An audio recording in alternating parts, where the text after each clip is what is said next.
मस्जिद के नीचे तुम मंदिर क्यों ढूंढते हो?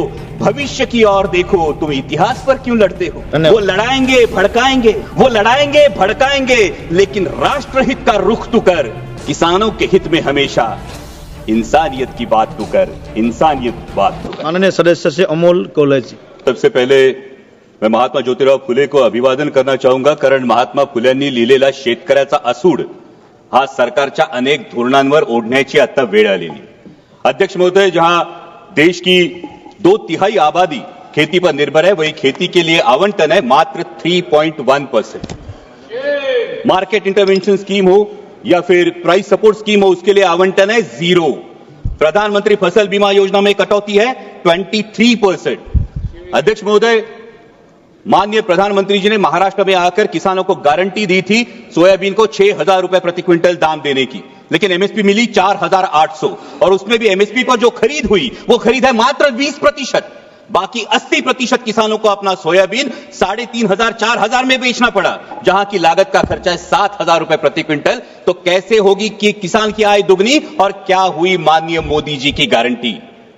अध्यक्ष महोदय, अभी सरकार सोयाबीन के दाम बढ़ाने के लिए एडिबल ऑयल्स पर इंपोर्ट ड्यूटी लादने की बात कर रही है, पण हा रोगापेक्षा इलाज भयंकर है, क्योंकि उससे सोयाबीन के दाम नहीं बढ़ेंगे, उससे सिर्फ बढ़ेगी तो महंगाई बढ़ेगी. सोयाबीन के दामों पर अगर हमें असर करना है तो जो मक्के की डीडीजीएस है और जो सोया डीओसी है, जो 120 लाख टन अभी भी देश में पड़ा है, उसको एक्सपोर्ट करने के बारे में सोचना होगा. लेकिन सरकार पर पोल्ट्री और पशु खाद्य इंडस्ट्री की ऐसा क्या दबाव है कि सरकार सोया डीओसी एक्सपोर्ट नहीं कर रही है? मेरी सरकार से गुजारिश है कि कम से कम 15 से 20 लाख मेट्रिक टन सोया डीओसी एक्सपोर्ट किया जाए.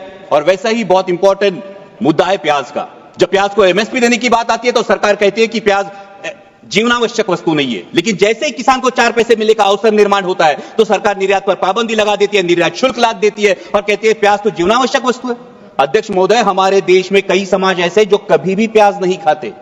हिंदुओं में भी चातुर्मास में 4 महीने प्याज नहीं खाया जाता, तो फिर प्याज जीवनावश्यक वस्तु कैसे हुई?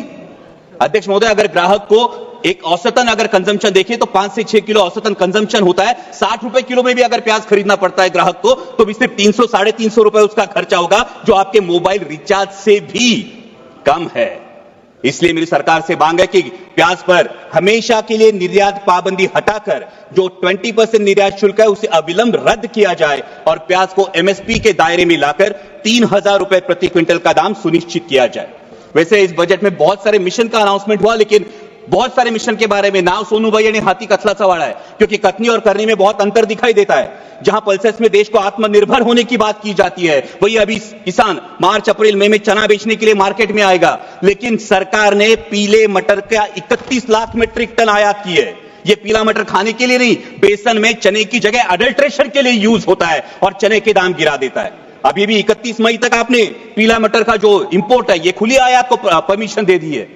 और अभी जब एक बार हम कह रहे हैं कि पल्सेस में आत्मनिर्भर करना है, वही 67 लाख मेट्रिक टन पल्सेस हम आयात कर चुके हैं.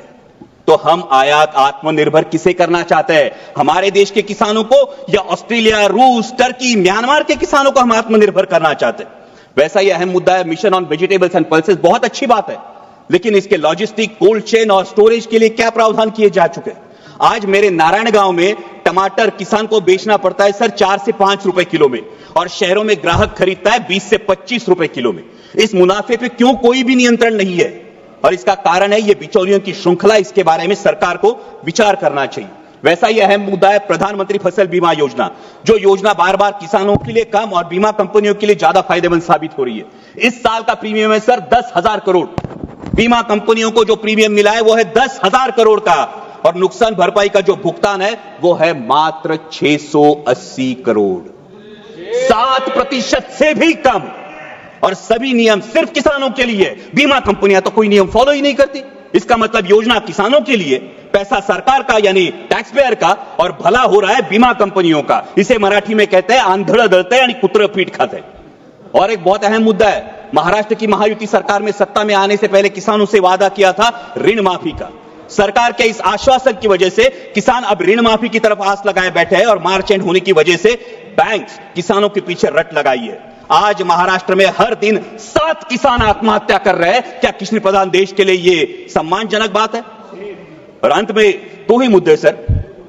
अभी अमेरिका में सत्ता परिवर्तन होने के बाद अमेरिका ने कहा है कि भारत ने अपना एग्रीकल्चर मार्केट अमेरिका के लिए खोलना चाहिए और इससे भारत के किसानों के पे एक बड़ा संकट मंडरा रहा है। लेकिन सरकार ने अभी तक इसमें कोई स्पष्टता नहीं दी है, क्योंकि अमेरिका का किसान सोयाबीन का जो उत्पादन लेता है अध्यक्ष महोदय, वो 30 लाख क्विंटल पर हेक्टर लेता है, लेकिन हमारे देश का किसान सिर्फ 10 लाख क्विंटल पर हेक्टर लेता है, क्योंकि अमेरिका के किसान को जेनेटिकली मॉडिफाइड जीएम वैरायटी लगाने का अधिकार है, हमारे किसान को नहीं। सरकार जो एडिबल ऑयल इंपोर्ट करती है वो जीएम वैरायटी का चलता है, लेकिन किसान जीएम वैरायटी की फसल नहीं लगा सकता।